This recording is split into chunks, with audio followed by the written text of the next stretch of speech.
Hola a todos y bienvenidos a esta ponencia del Metabolic Summit de Regenera.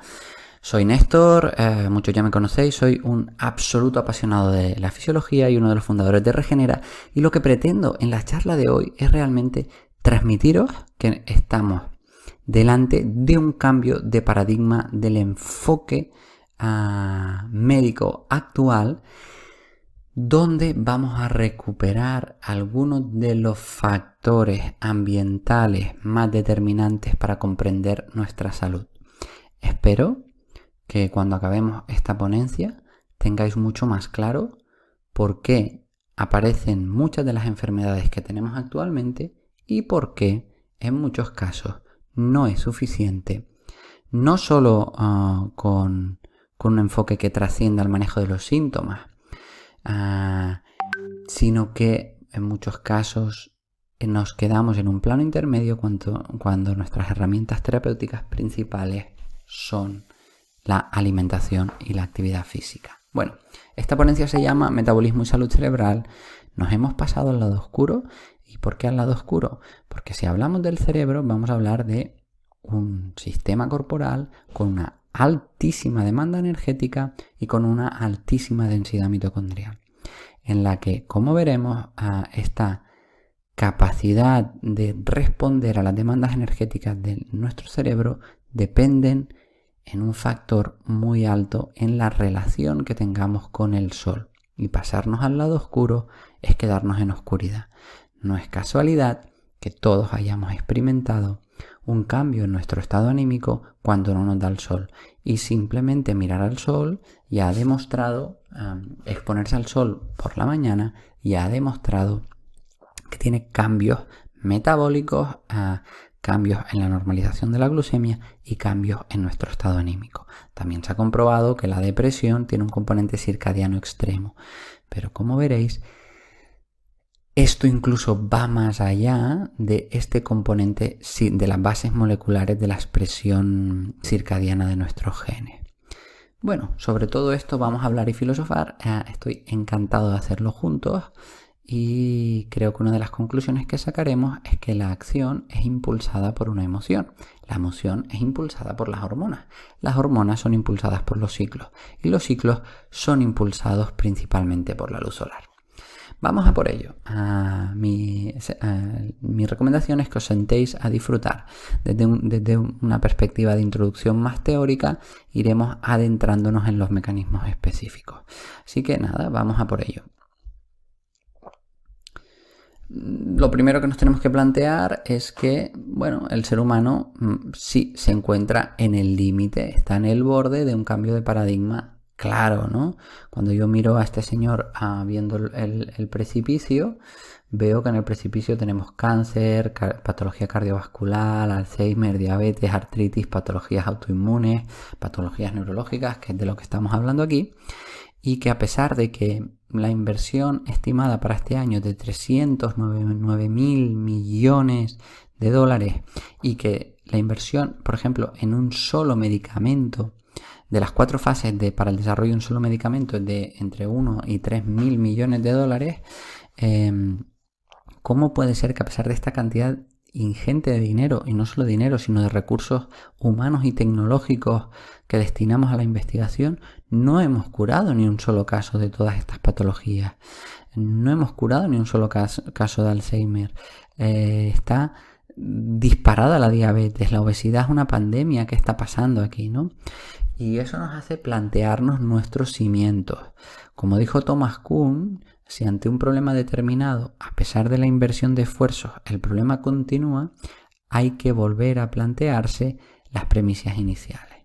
Entonces, aquí tenemos un modelo que ha entrado en crisis y eso genera una revolución del modelo y un cambio de paradigma.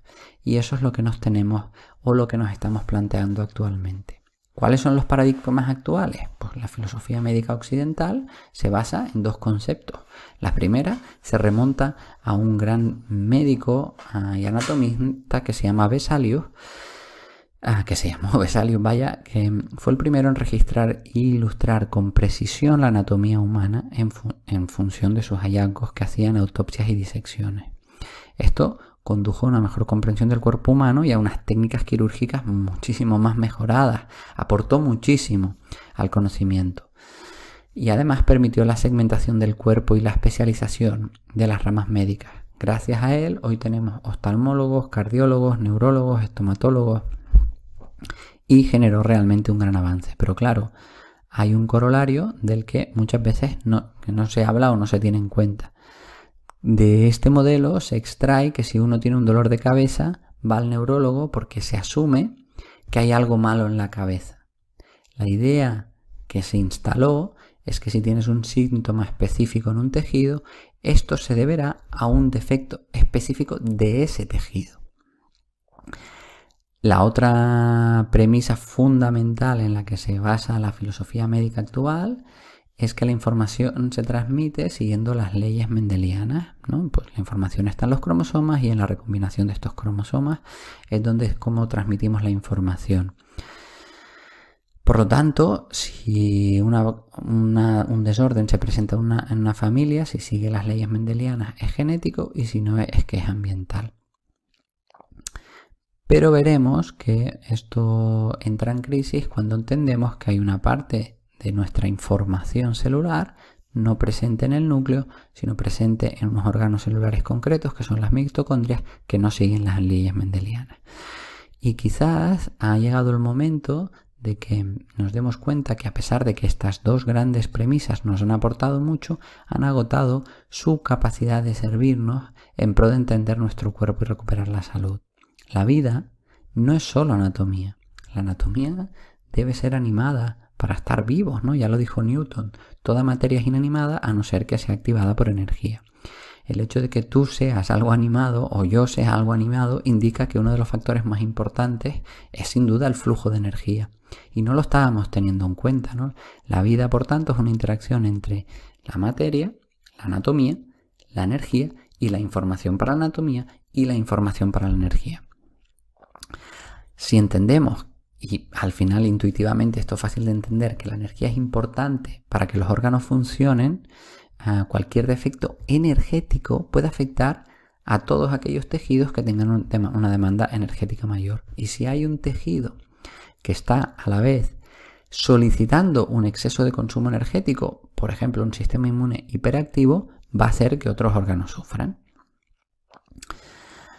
Bien, entonces nos encontramos ante este cambio de modelo donde empezaremos a ver, y espero poder explicarlo lo suficiente para que todo el mundo le quede claro, que desde esta perspectiva anatómica de la medicina, donde la evolución ocurre por selección natural, en el modelo bioenergético la complejidad, es decir, la disminución del desorden, ocurre por la presencia de energía que genera este orden, y la selección natural lo que hace es nos hace más eficiente o nos optimiza a este nivel, a nivel energético. En el modelo clásico los síntomas son tejido específico. En el modelo bioenergético un sistema con deficiencias energéticas puede dar síntomas en múltiples tejidos. Y en el modelo clásico toda la transmisión de energía por las leyes mendelianas. En el modelo bioenergético, puesto que uno de los lugares del cuerpo donde se produce más energía son las mitocondrias, la transmisión energética no siempre cumple estas leyes. Entonces, a pesar de que ahora todavía nos estamos moviendo en algo muy abstracto, sí que entendemos que hay una dicotomía entre estructura y energía, y la información para la estructura y la información para la energía. Eso es la vida. Y nosotros nos estábamos quedando solo en la estructura, solo en una parte de cómo nos formamos como seres vivos que somos, ¿no? ¿De dónde viene esta dicotomía? Entender de dónde viene esta dicotomía es maravilloso, ¿no? Porque esta dicotomía viene, entre anatomía y energía, viene de una simbiosis que ocurrió hace 2000 millones de años entre una arquea metanogénica y una proteobacteria oxidativa que llamamos alfa-proteobacteria, ¿no? Lo que ahora conocemos como mitocondria. Lo que ocurre aquí es que hay un flujo de genes desde la bacteria oxidativa a la arquea, porque eso es lo que suelen hacer las bacterias, intercambiar genes. Entonces, ¿qué ocurre aquí? Pues la protobacteria dice, ok, yo no tengo una capacidad o los recursos para mantener muchas copias de mi ADN, es muy complejo, yo transfiero genes a la arquea, la arquea me va a fabricar materia y yo a cambio voy a fabricar energía, ¿no? Entonces hay una dicotomía entre la estructura y la energía. Y hasta ahora nos estábamos fijando solo en la arquea, pero es que la otra parte es al menos igual de importante. Y como veréis, a lo largo de esta presentación os podría decir que incluso más importante. Porque si en jerarquía de prioridades vitales el cerebro estaremos todos de acuerdo que es el órgano más importante para la supervivencia del ser humano, el cerebro de una célula es la mitocondria. De hecho, tenemos 10 elevado a 17 mitocondrias en nuestro cuerpo y solo 10 elevado, y solo 10 elevado a 14 bacterias en el intestino. Las mitocondrias son las principales bacterias de nuestro cuerpo. Entonces, desde esta transición del modelo, vamos a ver que es mucho más fácil explicar todos los desórdenes del ser humano moderno, donde básicamente el contexto ambiental de toxinas, de cómo utilizamos la energía, de los alimentos que llegan, las adaptaciones a ese contexto que, como veremos, hace las mitocondrias y las agresiones que van a producir cambios en el epigenoma y mutaciones en el ADN, van a generar un declive bioenergético que es lo que lleva al cáncer, al envejecimiento prematuro, a alteraciones del sistema inmunitario, al estrés, a los desórdenes metabólicos, a las patologías psiquiátricas de una manera absolutamente evidente. Es la falta de flujo energético la que da problemas metabólicos y del sistema nervioso central. Y aquí, en este modelo, entendemos como la alimentación y las toxinas normalmente tienen una influencia sobre las mitocondrias y acabarán generando todas estas patologías. La alteración en el tipo de mitocondrias que tenemos se conoce en estos momentos como heteroplasmia. Cuando lo estudiamos vemos que claramente esta heteroplasma tiene que ver con muchísimas enfermedades del ser humano moderno, y en cuanto a neurodegeneración, esta heteroplasmia, esta alteración de la funcionalidad de las mitocondrias tiene que ver con entre un 50 y un 90% de las patologías neurodegenerativas. Por lo tanto, desde este punto de vista, entendemos que cuando definimos los tejidos por su energía, tenemos tejidos con una alta utilización energética, donde el cerebro está encima de todo, y órganos que tienen una gran demanda energética, ¿no? Tenemos también órganos que van a almacenar energía, órganos que son reguladores de la homeostasis energética, y órganos como puede ser las células beta y alfa pancreáticas que monitorean cómo está la energía. Y todo esto, de verdad, pues la demanda energética, la reserva energética, la homeostasis energética y la sensibilidad a la energía depende de las mitocondrias. Eso lo veremos un poquito más adelante. Otra de las cosas más interesantes que tienen las mitocondrias es que tienen una alta especialización geográfica. Vemos que no tiene nada que ver la funcionalidad de las mitocondrias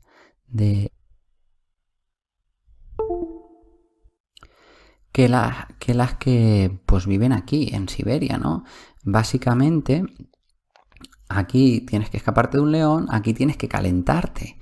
Y vemos que las mutaciones mitocondriales tienen una restricción geográfica muy elevada, lo que nos indica cómo son un tipo de orgánulo mucho más maleable y adaptado al contexto en el que vivimos.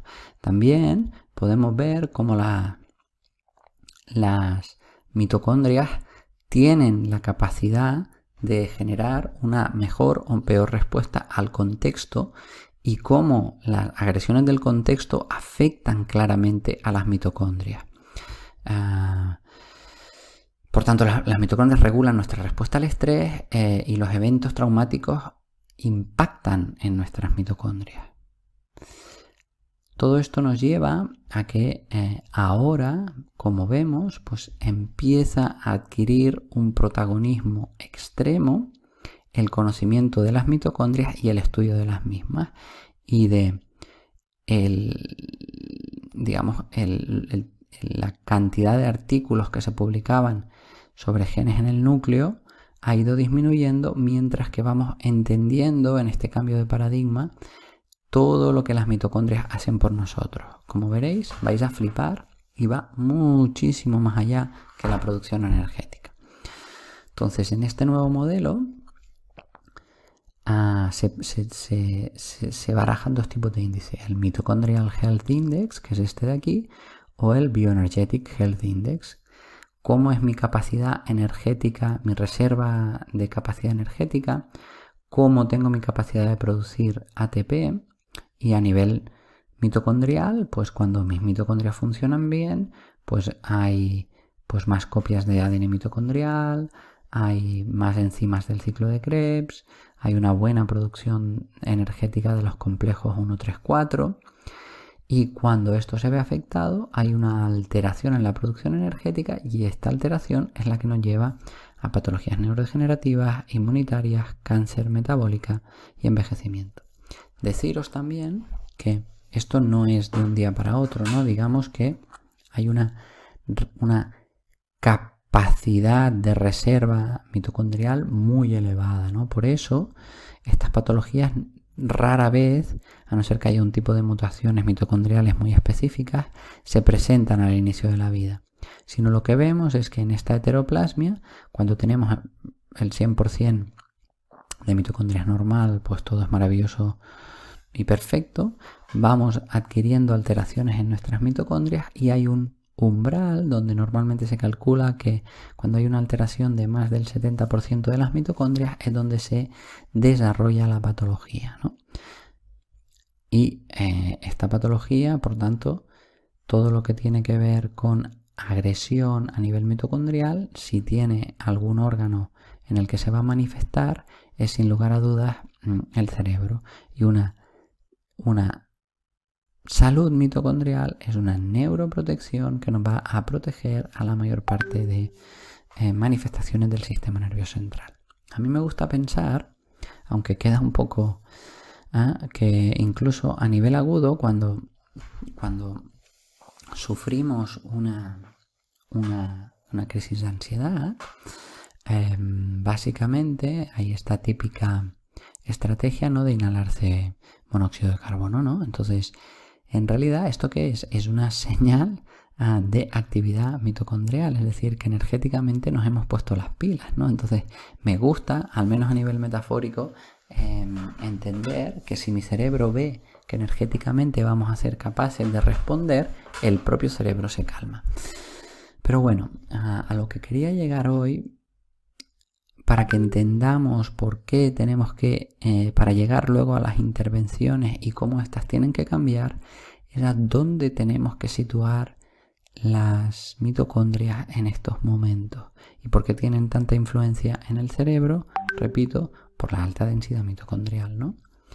Lo que hemos aprendido en estos momentos es que la analogía de las mitocondrias como centrales de producción energética ha expirado y esto es brutal, es maravilloso. Las mitocondrias vemos que son orgánulos vivos, dinámicos, sabéis que se heredan desde la madre, que transforman energía y que traducen activamente la información biológica, y esto es lo más nuevo. Vamos a decir que las mitocondrias se transforman de centros de producción energética a procesadores de la información, al procesador de la información que tiene la célula, y que ella va a construir junto al núcleo y otros orgánulos unos sistemas de procesamiento de información que se han se han abreviado como MIPS, Mitochondrial Information and Process Systems, en 3 pasos, ¿no? Las mitocondrias van a detectar y responder tanto a estímulos endógenos como ambientales a través de su propia remodelación morfológica y funcional. Van a integrar esta información a través de interacciones físicas dinámicas basadas en redes y mecanismos de difusión. Y 3, van a producir señales de salida que ajustan la función no solo de ellas mismas, sino de otros orgánulos, de la expresión del núcleo, y van a influenciar sistémicamente. Esta comprensión de la mitocondria como un centro de regulación celular a través de todos los inputs que le llegan a muchísimos niveles y todos los inputs que va a sacar aquí es lo que explica el gran protagonismo en la salud y en la patología que tienen las mitocondrias, ¿no? Es nuestro cerebro celular. Entonces, paso a paso, algunos ejemplos. Aquí veis como la mitocondria, en cuanto a la señalización, aquí veis como receptores nucleares, vamos a decir canónicos, también están presentes en las mitocondrias, como pueden ser los glucocorticoides, los estrógenos y los andrógenos. Aquí vemos como las membranas mitocondriales también tienen receptores a la angiotensina, a los cannabinoides, a la melatonina, a las purinas y a muchos otros. Aquí podemos ver cómo hay transportadores específicos de nutrientes y también cómo existe esta difusión pasiva de gases. Es una hay mucha capacidad de sensora por parte de las mitocondrias. Y aquí vemos cómo la disponibilidad de ciertos nucleótidos es importante y sobre todo como ciertas toxinas en el ambiente, claramente también a lo que van a afectar pues es básicamente a la cadena de transporte de electrones de las mitocondrias, ¿no? Donde unimos lo que ocurre en el exterior con el procesamiento que hay a nivel celular. Espectacular. Entonces, esta integración ante toda esta información, las mitocondrias las van a integrar generando asociaciones. Se van a unir entre ellas de una manera determinada, como vemos aquí, generando redes conectadas naturalmente, que no solo es entre las mitocondrias, sino también con otros orgánulos. Y genera, digamos, como mapas conceptuales que llevan a procesamiento de la información a nivel cerebral y también a nivel sistémico, ¿vale? Entonces, esto, organización mitocondrial en red, es lo que acaba generando estas influencias tan sistémicas. Y por último, va a señalizar. Las mitocondrias, cuando integran y se organizan, liberan señales evolucionadas para influir en las funciones celulares y de todo el organismo. Vamos a ver, pues puede tener que ver con la producción de ciertos metabolitos muy importantes, como puede ser el succinato, metabolitos van a influir en la expresión nuclear de marcadores, por ejemplo, de la producción de hormonas sexuales, en la propia inducción de la apoptosis celular, en la liberación de radicales libres, como sabéis, en la liberación de calor, que veremos que es muy importante, en la producción, por ejemplo, de pregnogelona, que va a inducir, pues es la materia prima para la producción de cortisol o de hormonas sexuales. Incluso la mitocondria puede decidir si esta pregnogelona se lleva más a la producción de cortisol o a la producción de hormonas sexuales. Influye también en la gestión del calcio, altamente importante en la gestión intracelular de una célula y también, por ejemplo, en el propio sistema inmune innato. Es una absoluta pasada. Por lo tanto, todas las mitocondrias contienen la maquinaria para detectar, integrar y señalar información. Las mitocondrias emergen como el procesador, el cerebro de nuestra célula. Y esto trasciende la propia célula y aquí tenemos la comunicación limítrofe de las mitocondrias con el exterior de nuestra célula, cómo influye además en la expresión de genes nucleares y por tanto desde un orgánulo a la célula a todo el organismo. Ha llegado la era de la mitocondria. el gran sensor de lo que ocurre en el exterior y de la adaptación a esta información por parte de la célula y del sistema corporal. Cuando entendemos esto, empezamos ¿vale? Si las mitocondrias procesan toda la información, ¿cuál es una de las grandes informaciones que tiene nuestro contexto sin lugar a dudas? Pues el cambio de la día y la noche y el cambio de las estaciones. Ya empezábamos y esto tiene un gran impacto sobre las mitocondrias. Esto lo empezábamos a intuir con la propia regulación de los ritmos circadianos y la influencia de la melatonina sobre las mitocondrias, pero es más directo. Y aquí es donde empezamos a generar cambios de paradigmas también en las intervenciones. Se ha comprobado que principalmente la luz roja y la infrarroja, es decir, que la mitocondria tiene sustancias cromóforas, es decir, que reaccionan a la luz, que son capaces de traducir la señal lumínica en acciones químicas. Y claramente la luz roja y infrarroja induce una mejor actividad mitocondrial, aumenta la producción de ATP, libera óxido nítrico. En la cadena de transporte de electrones se juntan los diferentes complejos para que el paso de electrones sea muchísimo más fácil, que ya la llegada de oxígeno sea mayor, ¿no? Entonces, vemos que la luz roja e infrarroja a nivel celular producen no tiene nada que ver con la luz ultravioleta, que es a otro nivel, genera una alta carga oxidativa, pero ya veremos que esto tiene su explicación y el cuerpo está adaptado a ello. Pero lo que vemos es principalmente que la luz roja e infrarroja tiene esta función de aumentar la eficiencia energética. Entonces, básicamente los mecanismos principales para que esto ocurra es este tipo de longitudes de onda, y también tiene una influencia la luz sobre los canales de calcio, que sabéis que la gestión del calcio a nivel mitocondrial es clave para toda la función de nuestras células y para que no haya, de hecho, una muerte prematura celular. Por lo tanto, vemos que la mitocondria como sensora está altamente influenciada por la luz. Y no cualquier tipo de luz, principalmente la roja y la infrarroja. Y aquí es donde empezamos a ver las principales contradicciones. Fijaros, este es el espectro de luz solar. El espectro de luz solar, como veis, mucho rojo y infrarrojo. Tras un cristal ya vamos perdiendo la luz infrarroja. Cuando vemos una vela tiene luz roja e infrarroja. Cuando vemos una bombilla incandescente, por suerte también la tiene. Pero en las luces LED que utilizamos actualmente no tenemos este tipo de luz, y tenemos este tipo de luz con una carga oxidativa extremadamente alta. Entonces, no exponernos a la luz del sol y exponernos a un tipo de luz con una capacidad de producir una carga oxidativa enorme y con poca capacidad de tonificar a nuestras mitocondrias, pues empieza a explicar por qué nos encontramos ante todas estas patologías del ser humano moderno.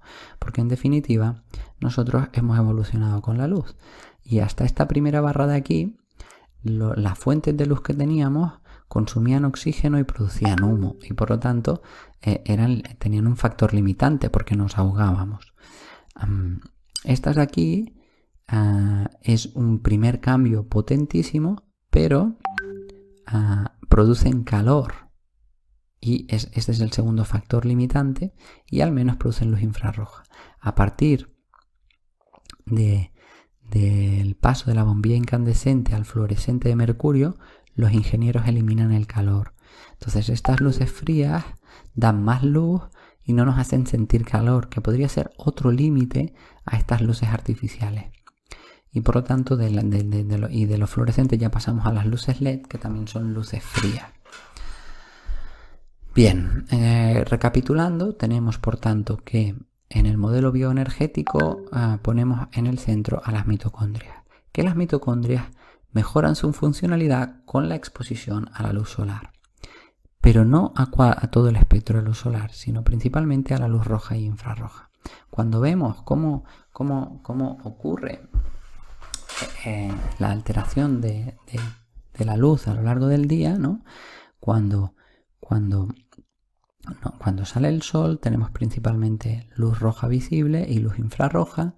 Al poco tiempo empieza a haber rayos UVA A, luego tenemos rayos ultravioleta B, luego volvemos a rayos ultravioleta A y luego cuando se va el sol volvemos solo a luz visible y infrarroja. Claramente, ¿por qué el gran informador de los ritmos circadianos es la luz ultravioleta?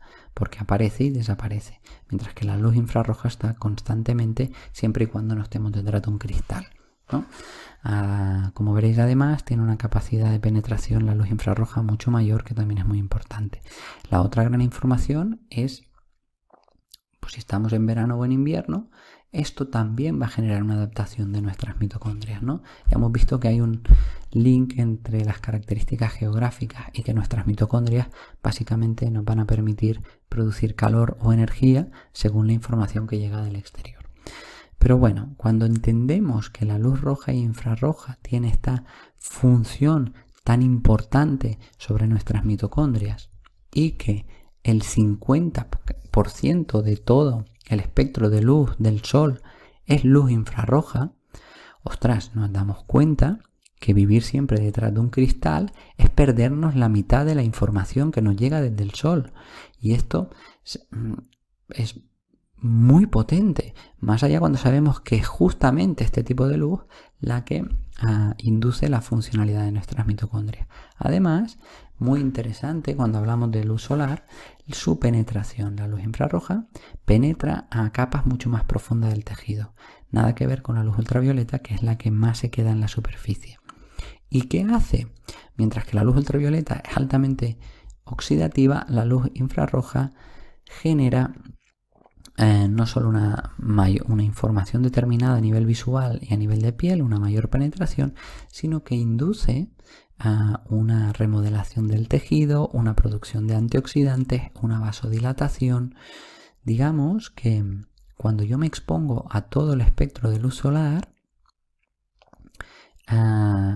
primero me estoy preparando para la luz más potente, y luego cuando llegan los rayos ultravioletas más tarde durante el día, mi piel ya está preparada, ya está protegida, ya hemos inducido la producción de antioxidantes. La luz infrarroja alimenta las raíces, que permite que cuando llega la luz ultravioleta se produzca la energía que necesitamos, ¿no? Entonces, no es casualidad que primero viene la luz infrarroja, prepara nuestra piel para la exposición a los rayos solares más energéticamente potentes, y luego una vez ya la piel está preparada no va a tener ningún problema con la luz ultravioleta. De hecho, tenemos algunos ejemplos aquí, como previamente, si yo previamente he puesto luz infrarroja y luego concentro con luz ultravioleta en la piel, como veis claramente hay un daño mucho menor en las que previamente yo he preparado mi piel para la exposición a rayos ultravioletas, ¿no? Gran problema de esto es que para que, por lo tanto, que el sol, obtengamos todos estos beneficios del sol y no nos dañe, necesitamos esa luz infrarroja, que sobre todo está sin luz ultravioleta en las primeras horas del día. Pero para hacerlo necesitamos hacerlo sin estar detrás de un cristal, ¿vale? Entonces, como veis aquí vemos claramente una foto de cómo penetra la luz infrarroja, y vemos negro aquí porque este señor lleva gafas, ¿vale? Aquí es como lo veríamos normal, aquí la luz infrarroja, aquí no está llegando la luz infrarroja. Gran problema de ver salir el sol con las gafas puestas, como ocurriría en mi caso. Y como justamente este es el caso de un señor, un camionero. Lo estuve mirando mucho tiempo porque hablan siempre de un señor, parece una señora, pero es un señor. Podéis ir al paper de New England Journal of Medicine, camionero que siempre le daba el sol en una parte de la cara, y como aquí los rayos ultravioleta filtradas, pero que al ser a través de un cristal filtran las luces infrarrojas, generan un envejecimiento prematuro de un lado de la cara. Entonces, claramente necesitamos la exposición para obtener todos los beneficios del sol, de todo el espectro de luz solar, y hacerlo en el timing adecuado, es decir, exponernos por la mañana que solo hay luz infrarroja y visible para que luego cuando llegue la luz ultravioleta no nos dañe. El sol y su energía ha generado la energía necesaria para mejorar el orden y necesitamos, básicamente no tener en cuenta el sol cuando sabemos que todos giramos alrededor del sol y que la vida ha aparecido gracias a esta iniciación de la radiación del sol como un driver de la evolución biológica, es espectacular, ¿no? Debemos entender además que en nuestra piel hay un montón de sistemas corporales, ¿no? Y todos estos van a ser influenciados por la luz solar. Y no solo esto, sino que todas estas sustancias que pasan por las partes profundas de la piel son cromóforas, es decir, son influenciadas por la luz. ¿Por qué tipo de luz? Por la luz infrarroja, que es la que penetra a estos niveles. Y además sabemos que hay una capacidad de traslocar una cantidad ingente de sangre a la piel cuando nos da el sol, ¿no? Digamos que el cuerpo, por un lado, se protege de este exceso de calor y por otro, absorbe toda esta información por una barbaridad de sustancias. Algunos ejemplos que os quería poner para que dentro de poner la mitocondria en el foco y que el principal tratamiento para la mitocondria es la luz infrarroja, algunos ejemplos de cómo en este olvido de la importancia del sol nos creemos más listos que la propia naturaleza y, por ejemplo, la luz en la síntesis de vitamina D. Cuando nosotros sintetizamos la vitamina D en la piel, la unimos a un transportador propio que se llama D-binding protein, que tiene el conocimiento y se ha seleccionado para transportar la vitamina D a aquellos lugares donde es necesaria. Mientras que cuando la ingerimos, que eso nunca en la historia de la humanidad se ha llevado a cabo, vamos a unir esa vitamina D a una lipoproteína cualquiera y por lo tanto eso se va a desprender en cualquier lugar, ¿no? Y esto es lo que explica cómo muchas veces nosotros aportamos suplementos de vitamina D y no vamos a obtener el beneficio deseado. Dicen, ¿cómo puede ser que la vitamina D no esté generando el efecto que buscamos? Y sí, en sangre tenemos unos niveles adecuados, porque no está yendo donde tiene que ir. Entonces no nos creamos más listos que una selección natural de tantos años y porque ya hay un transportador para llevar esa vitamina D cuando se sintetiza en el lugar correcto.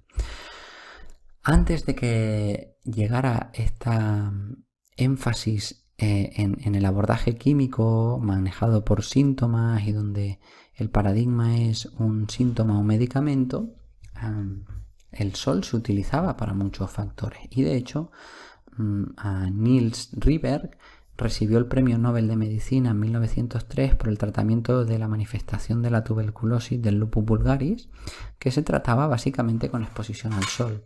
Y de hecho hay varios campamentos de múltiples patologías, como uno de los más famosos, este señor, Auguste Rollier, donde se trataba muchísimas enfermedades en estos lugares de exposición mediante lo que se conoce como helioterapia, la exposición al sol. Vemos aquí otros ejemplos de cómo la exposición a la luz solar aumenta sobre todo a la luz infrarroja en este caso, produce un aumento en la producción de ATP y cómo una sola sesión ya genera una mejora de la función mitocondrial. No solo eso, sino que ya hay estudios de cómo se acortan los plazos de regeneración de un daño en una lesión cuando se expone a esta lesión a luz infrarroja. Aquí vemos cómo estamos seleccionados para relacionarnos de una manera adecuada con la luz y a buscarla. Aunque el vídeo no sea de muy alta calidad, lo que os enseño es un fibroblasto yendo en la búsqueda de la luz infrarroja, saltándose el obstáculo que tiene yendo a la luz infrarroja y cómo tiene una dirección y cuando ponemos la luz cambia de dirección y va hacia la luz infrarroja. Realmente, como muchas veces además cuando ponemos más de una fuente va primero a una, luego va a la siguiente. Los fibroblastos son altamente modulados por la luz infrarroja, y eso es, bueno, es espectacular, y hay mucho al respecto y os animo a que lo sigáis buscando.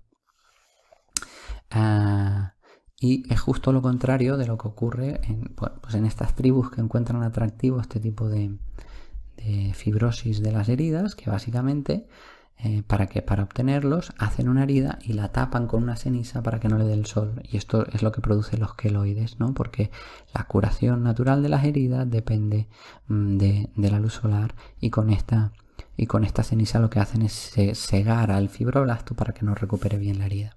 Aquí algunos ejemplos también de cómo básicamente, bueno, esto ahora en la época del Photoshop se puede falsear, pero os aseguro que esto es sacado de diferentes estudios científicos, donde tras 30 días de terapia con luz infrarroja se genera estos cambios en la tensegrida, en la calidad de esta piel.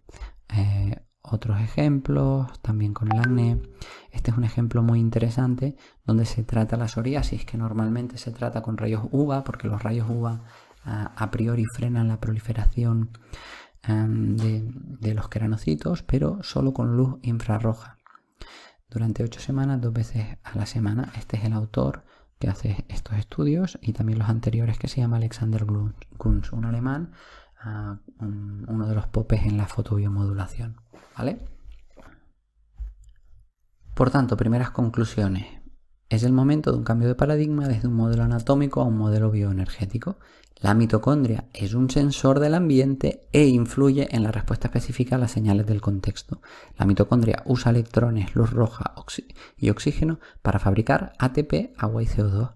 Vivir tras el espejo o el cristal es perdernos el 50% de la información de la luz solar. Y espero que entendamos que si el procesador de la célula no va, los estímulos no sirven, y deporte y alimentación no van a producir los efectos deseados, aunque sean los estímulos adecuados, si no hay energía para inducir los cambios, ¿no? Por lo tanto, vamos a situar la luz donde toca, incluso más allá de la regulación de los ritmos circadianos, que sabéis que hablo mucho sobre ello. Segundo aspecto, si hablamos de las mitocondrias y del modelo bioenergético, tenemos que ver la glicólisis y tenemos que ver el ciclo de Krebs. Y hay una gran pregunta que muchos químicos llevan mucho tiempo haciéndose, y que es determinante de cómo vamos a abordar muchas de las patologías donde hay una disfunción mitocondrial. ¿Por qué? Fijaros, para pasar de una glucosa a un piruvato, que básicamente es coger los 6 carbonos y dividirlos en 2, vamos a utilizar 10 reacciones enzimáticas. 1, 2, 3, 4, 5, 6, 7, 8, 9 y 10 reacciones enzimáticas. ¿Y por qué se necesitan 9 reacciones enzimáticas? Simplemente para quitar 2 moléculas de CO2. O sea, ¿qué carajo está pasando aquí? ¿Y cómo influye esto en nuestra clínica? Bueno, para eso tenemos que recordar cómo funciona la cadena de transporte de electrones. Tenemos este pequeño vídeo, ¿no? Tenemos aquí la mitocondria.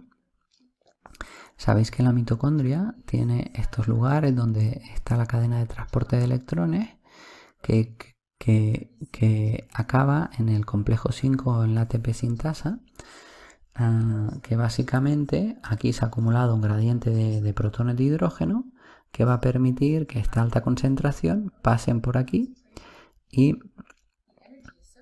esto va a generar pues que la entrada de protones, a ver si ocurre, cuando un protón entra y otro protón se lleva a la matriz mitocondrial, esto va a generar una rotación, y esta rotación, digamos, en la unión de tres iones, va a generar la energía suficiente para que en la parte de abajo se pueda generar, como veremos ahora, ATP, ¿vale? Aquí tenemos ADP, ¿no? Entonces esta rotación va a generar la fuerza para unir este grupo fosfato al ATP.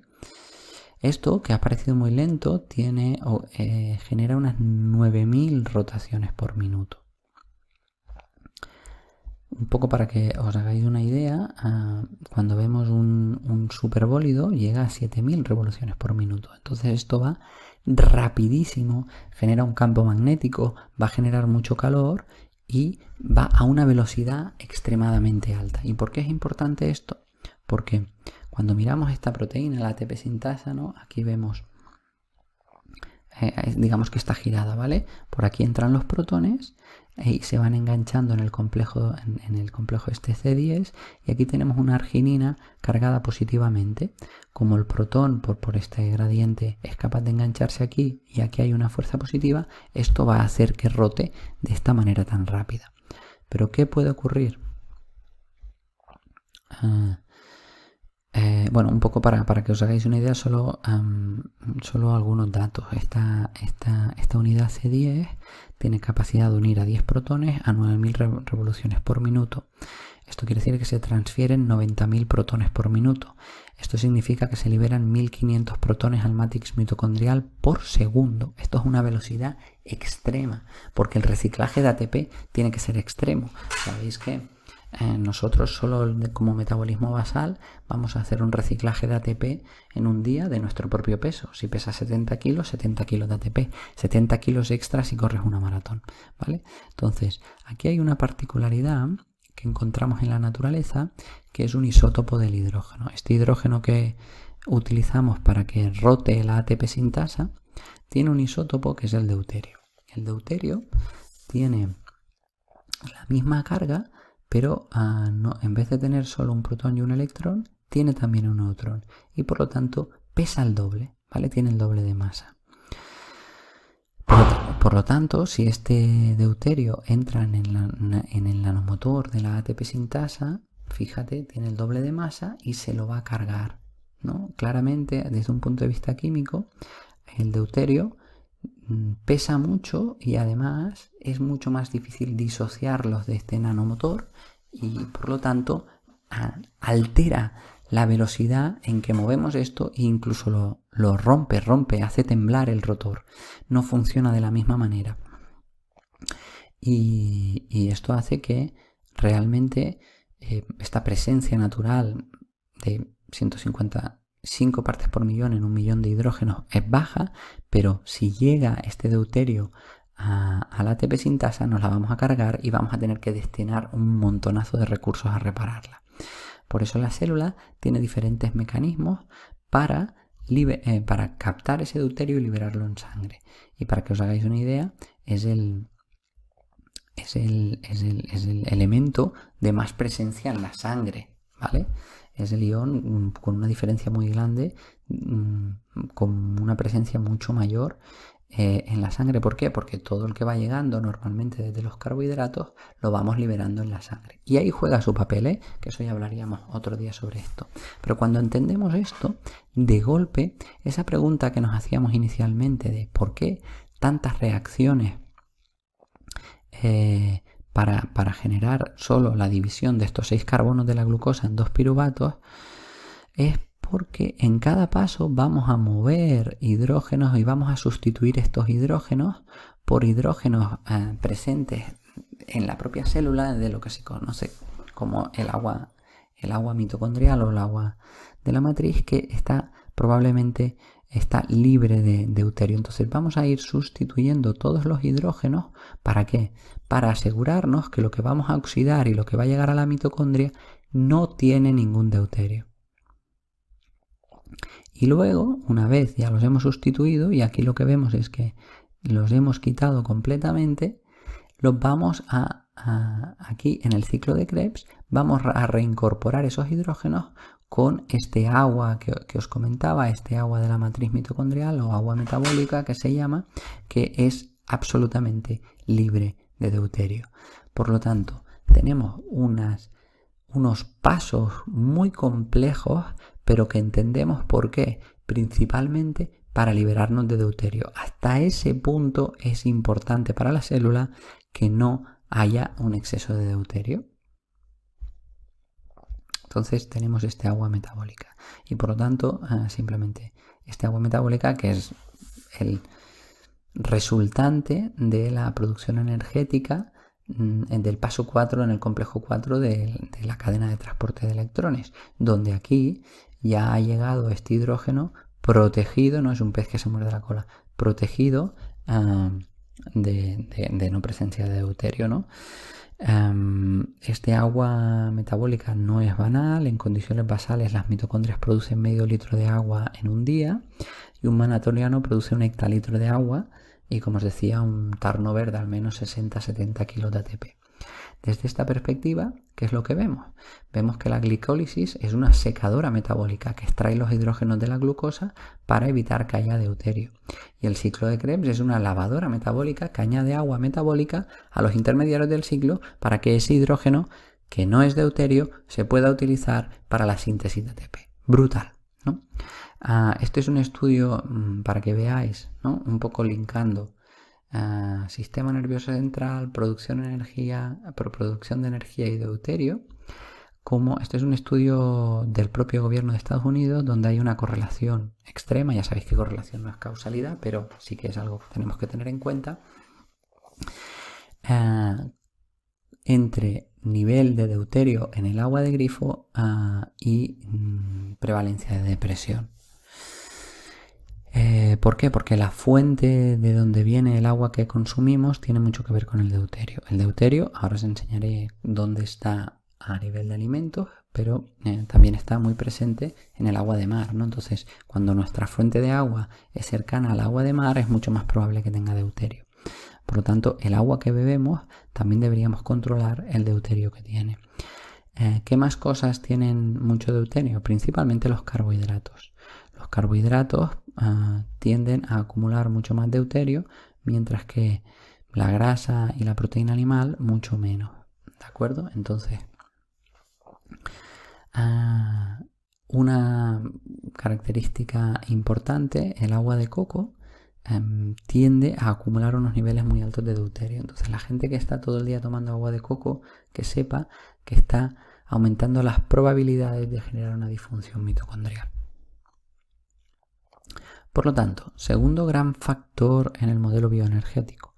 El deuterio está naturalmente presente en el medio ambiente y es absolutamente disruptor de la ATP sintasa, por lo que los seres vivos han desarrollado sofisticados mecanismos para lidiar con él. El principal propósito de la mitocondria no es producir energía, es producir agua.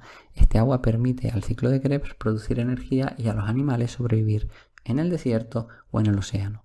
Desde este punto de vista, las mitocondrias hacen dos cosas brutales, que son, nos producen agua y nos producen calor. La gran adaptación que tenemos los seres humanos a múltiples ambientes dependen de estas mitocondrias, que nos van a calentar cuando tenemos frío y nos van a producir agua cuando tenemos demasiado calor. Beber agua de montaña, evitar alimentación procesada muy rica en deuterio. No nos podemos alargar aquí, pero el glifosato es un disruptor de los mecanismos de protección celular ante el deuterio, y disminuir el consumo de carbohidratos y aumentar el de grasas de calidad son estrategias efectivas para apoyar la funcionalidad mitocondrial. Entonces, hemos visto luz del sol, evitar el deuterio como mecanismos que vamos aprendiendo en este modelo bioenergético para aumentar en este caso, la salud de nuestro sistema nervioso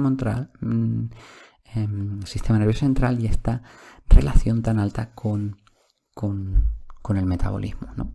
Entonces, por último, vamos al tercer factor de que queríamos hablar y que iba viniendo, ¿no? Aquí vemos cómo es tan interesante este ciclo donde pues las plantas en los cloroplastos, mediante la energía y captando CO2 y agua, van a producir glucosa y oxígeno que van a coger las mitocondrias para producir energía y liberar de nuevo CO2 y agua.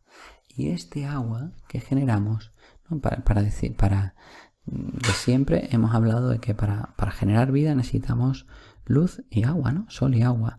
Pues esto es lo que veremos que es absolutamente importantísimo y tercer factor a tener en cuenta en nuestro cambio de paradigma. Se ha comprobado que no solo el complejo mitocondrial 4, el citocromo C oxidasa, es el aceptador de luz y el sol la influencia, sino también el agua que está dentro de las células. Todo está rodeado de agua. Y veremos que esto se ha empezado a estudiar en el momento en que entendemos que de las 3 típicas fases de agua que conocíamos, es decir, el agua líquida, el agua a vapor o el agua en hielo, hay una 4ª fase del agua que curiosamente es la que está dentro de las células, que se llama agua EZ. EZ son las siglas de exclusion zone. Ahora veremos por qué se llama zona de donde se excluye. Y bueno, básicamente porque este tipo de agua excluye todos los solutos. Y bueno, simplemente a nivel de curiosidad, que sepáis que se le llama EZ porque pensaron que en inglés es easy to remember, ¿vale? Entonces, son muy bromistas. ¿Qué vemos? Que cuando un agua está junto a un material hidrofílico, se separan sus cargas, ¿vale? Entonces, cerca del material están todas las cargas negativas y cuando se va alejando, todas las cargas positivas. Esto es absolutamente determinante para la funcionalidad de la célula, donde también el agua está así, todo cargada de negativas y donde se ha repelido las cargas positivas. Se ha repelido también todos los solutos. Y esto, como veréis, ya os anticipo que para que nosotros podamos reunir cargas, las mismas cargas en una zona, necesitamos energía. Ya que no sabéis cuál es la energía que necesitamos, la luz, efectivamente. Pero además, esta alteración de las cargas que genera una polarización, genera una carga eléctrica, y esto es muy importante. Muchos estudios al respecto donde vemos que material hidrofílico, como son las proteínas, cargas eléctricas negativas, cargas positivas, ¿vale? Esto se ha medido en múltiples estudios. El principal autor se llama Gerald Pollack y ya se ha comprobado que esto genera una transmisión energética, se produce energía. Hay un flujo energético donde hay una carga medida que ya se ha podido medir, lo que confirma que las moléculas de agua se separan en OH negativos y H positivos, como ocurre de hecho en la primera reacción de la fotosíntesis.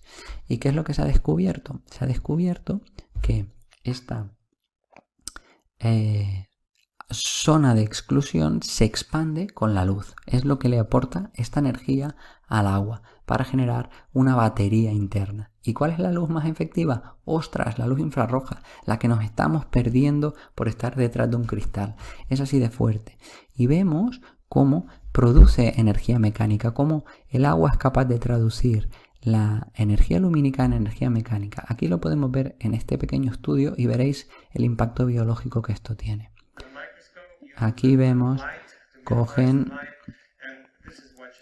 entonces veis que el agua fluye desde la zona de exclusión simplemente por la aplicación de un poquito de luz, ¿vale?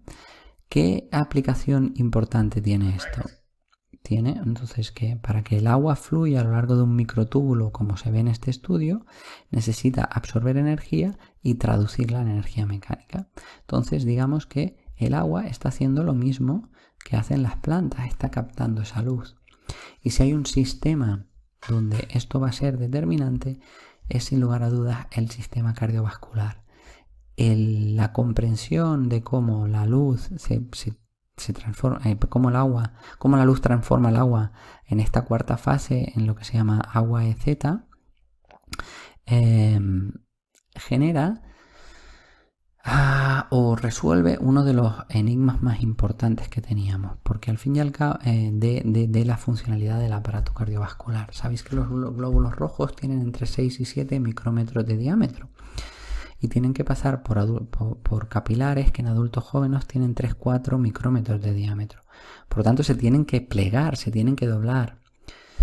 Esto significa que si la fuerza que tenemos que aplicar para que los glóbulos rojos se plieguen la tuviera que generar el corazón, debería aplicar una fuerza de 1.000.000 de veces más fuerte, tendría que generar una presión de 1.000.000 de veces más fuerte de la que genera por su latido.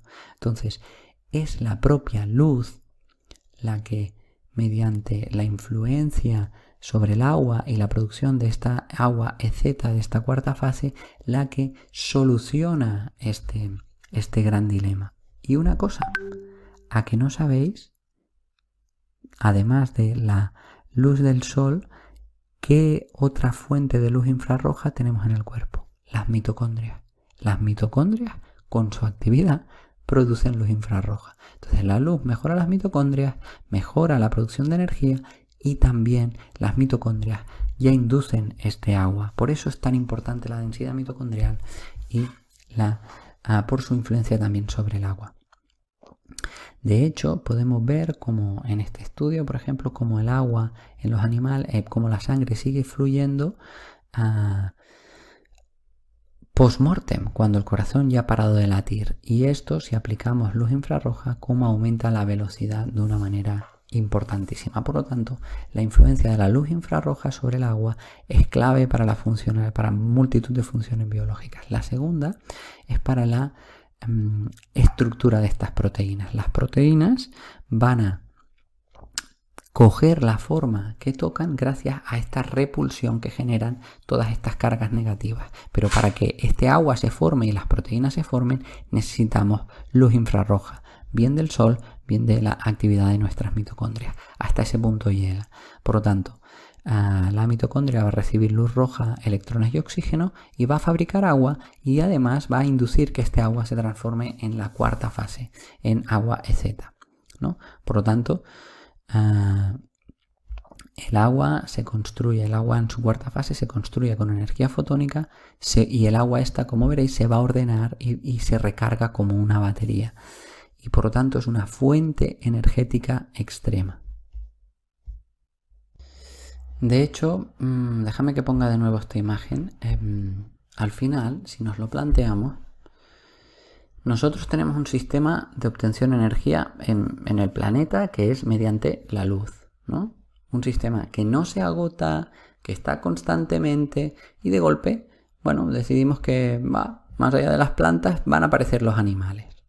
¿Qué opción tenemos? ¿Desechar un sistema de obtención de energía absolutamente eficaz e inagotable por otro que genera más residuos y es más complejo, o simplemente los vamos a integrar los dos, ¿no? Entonces, al menos en parte tiene bastante sentido que nosotros en cierta medida conservemos la capacidad de transformar la energía lumínica en energía mecánica, porque es un sistema altamente efectivo y que ya se ha utilizado durante muchos años y se ha validado durante muchos años. Es muy difícil que esto se descarte de esta manera, y más cuando está tan disponible como es la energía del sol, ¿no? Es como si nosotros hubiéramos empezado a producir energía con placas fotovoltaicas y en un momento dado decidamos usar el petróleo y digamos, bueno, pues ¿sabes qué? Voy a utilizar solo el petróleo que se agota y produce residuos y voy a abandonar, aunque sea tan eficiente, las placas solares. No tiene ningún sentido, ¿no? Pues ahora por fin lo vamos entendiendo. Pero es que además esto, que es muy incipiente, os voy a simplemente para acabar de disparar vuestras cabezas, se está especulando que incluso este agua, fijaros, se estructura de esta manera. Este es el agua estructurada. Son capas de estas anillas que tanto vemos en la naturaleza, una capa tras otra de exclusion zone water, ¿vale? De agua sin solutos, ¿no? Lógicamente no es H2O, sino que es H3O porque está cargada, ¿no? El H2O es neutro. Pero lo que se plantea es si realmente este tipo de agua puede conservar algún tipo de información, algún tipo de memoria, ¿no? Cuando pensamos en una memoria de un USB, sabemos que estas están formadas por silicio, ¿no? Y se fundamenta en el que el silicio puede estar en dos estados diferentes, lo que equivale a un código binario, que es el que los ordenadores saben leer. Pues se empieza a especular que estas capas tienen la capacidad de almacenar y transmitir información de una manera extremadamente rápida. ¿Por qué? Porque el oxígeno tiene 5 estados naturales, ¿no? Y por lo tanto, según como el estado en el que esté este oxígeno, se estructura el agua de una manera o del otro. Por lo tanto, una altísima capacidad de almacenar y transmitir información. Y esto nos lleva incluso a los estudios de este señor tan polémico, Masaru Emoto, que nos enseñaba que dependiendo, porque lógicamente lo que vemos es que las ondas electromagnéticas influyen en el estado del oxígeno y por lo tanto fijan una información en el agua. Y esto es lo que este señor vio, ¿no? Que si yo ponía la Sinfonía de Mozart, el agua tenía una estructura. Si le ponía Imagine de Lennon, tenía otra. Si le decía gracias, tenía otra.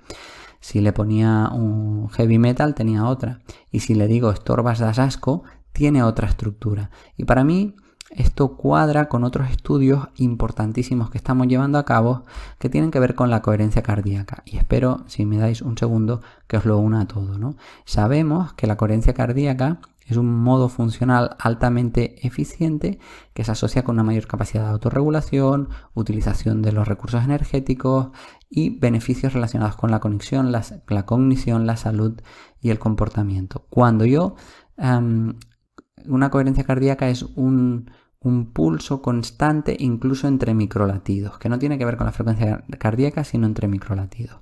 Y las emociones producen un tipo de coherencia cardíaca, de variabilidad de la frecuencia cardíaca diferente, ¿no? Frustración, ansiedad, irritación genera estas alteraciones que generan un campo magnético determinado, mientras que estas generan otra. ¿Por qué? ¿Por qué es importante esto? Porque hemos podido medir que el corazón, por su estructura helicoidal, tiene una capacidad de generar un campo magnético enorme, de hasta 2 metros de fuera de nuestro cuerpo. E incluso se ha comprobado que esto influye en otras personas. ¿Cómo? En este estudio cogen a 3 personas entrenadas en generar un estado coherente de la variabilidad de la frecuencia cardíaca y una persona que no sabe nada de nada y que normalmente tiene una frecuencia cardíaca no tan coherente. Pues básicamente cuando estos 3 se concentran y piensan en él, generan en él también una variabilidad de la frecuencia cardíaca mucho más coherente. ¿Cómo se explica esto? Pues lo que lo explica, al menos en parte, y lo que muchos actores empiezan a decir, tendrá que ver con el agua, con la información que recogemos desde el agua. Y es que cuando yo me río, directamente todo mi estado corporal cambia, mi sensación de energía cambia, mi cerebro cambia, mi nebulosa mental cambia. ¿Y eso por qué es? Por el estado coherente del agua. Pero para eso, ¿qué necesitamos? Primero, que esté en forma de exclusion zone. ¿Y cómo lo conseguimos? Mediante la luz infrarroja y la actividad de las mitocondrias. También se ha comprobado que los campos magnéticos de la Tierra influyen sobre nosotros y nos sincronizamos, también nuestro corazón se sincroniza con ello. Entonces el propio campo magnético de la Tierra es lo que explica y su influencia sobre el agua es lo que podría explicar en muchos aspectos el potencial beneficio que tiene el grounding sobre nosotros. Para llevarlo aún más lejos, os voy a hablar de este señor, Alexander Chizhevsky, que es un astrónomo que se dio cuenta que los principales eventos históricos de la humanidad tienen que ver con momentos donde ha habido una influencia de un campo magnético solar muy importante, lo que se llaman tormentas solares. Ya sé que esto es un poquito más friki, pero vale la pena empezar a saberlo porque para que veamos cómo nos influyen los elementos del exterior en nosotros. ¿Y cómo nos influyen nuestras emociones, como estamos viendo? Bueno, pues hay una correlación. Estos son datos originales de Alexander, lo que él llamó el índice de excitabilidad. Lo que está en azul son eventos importantes humanos que ocurren durante un año. Una guerra, unas revoluciones, una gran invención. Y la roja es la actividad cerebral. La actividad solar. Lo que veis es una correlación extrema entre la actividad solar, las tormentas solares y momentos donde la humanidad ocurre un evento importantísimo. Es brutal. Y todo esto probablemente es almacenado como información en el agua de nuestro cuerpo. El agua recoge información. Y cuando entendemos la influencia de los campos magnéticos, otro día podríamos hablar, por tanto, que si todo esto influye, ¿cómo influye? Está rodeado de wifi y otro tipo de contaminaciones electromagnéticas. Conclusiones. La luz infrarroja del sol o de la actividad mitocondrial estructura el agua dándole o polarizando sus cargas y dándole la capacidad de transformar energía lumínica en mecánica. Muy heavy, conservando un mecanismo de obtención de energía muy potente y que al menos los autores empiezan a decir que ocupa al menos 1/3 de toda la energía que consumimos en un día. El ejemplo más evidenciado de su impacto biológico es la circulación de los glóbulos rojos por los pequeños capilares y el dar forma a las proteínas. El agua se estructura según la información del contexto y se sincroniza con campos electromagnéticos potentes como es el corazón y las emociones que tenemos, la Tierra o el Sol. ¿Cuáles son fuentes de agua de exclusión? Necesitamos agua como materia prima, necesitamos luz solar, luz infrarroja, luz de la mañana, sauna infrarroja, earthing y ciertos tipos de grasa. Simplemente os pongo aquí como este es un paper donde ven cómo ciertos tipos de grasas aumentan el tamaño del IZ water, es alta, como el ghee o la grasa de coco tienen esta capacidad. Por lo tanto, y ya para acabar, diríamos que estamos transitando de un modelo anatómico a un modelo bioenergético. Las mitocondrias trascienden la metáfora de los centros energéticos y se transforman en centros de señalización celular. La función mitocondrial depende, entre otras cosas, por ejemplo DHA, de la exposición adecuada a todo el espectro de luz solar, principalmente luz infrarroja A, y está rodeada de agua estructurada. El deuterio es uno de los tóxicos mitocondriales más potentes. Debido a su alta densidad mitocondrial y su elevada demanda energética, el sistema nervioso central es el paradigma del modelo bioenergético. Luz, agua y magnetismo recuperan el papel fundamental en la regulación de la salud que históricamente siempre han tenido. Bueno, y con esto acabo. Muchísimas gracias. Espero que haya sido de vuestro interés. Un saludo y que sigáis disfrutando de este maravilloso Summit.